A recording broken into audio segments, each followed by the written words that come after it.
Cycle கடை வச்சிருந்த ஒருவர், ஸ்லம்ல இருந்து வந்த ஒருவர், உங்களுக்கு ஒரு சட்டமன்ற உறுப்பினர், அந்த பதவி இருக்கிறப்ப உங்க என்ன ஓட்டங்கள் என்னவா இருந்துச்சு?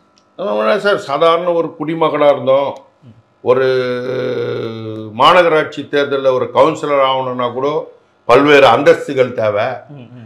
சொந்த பந்தம் இருக்கா, ஜாதி ஓட்டு இருக்கா, சொந்த ஓட்டு இருக்கா, சொத்து இருக்கான்னு கேட்பாங்க. என்னை கேப்டன் அதெல்லாம் பார்க்கல.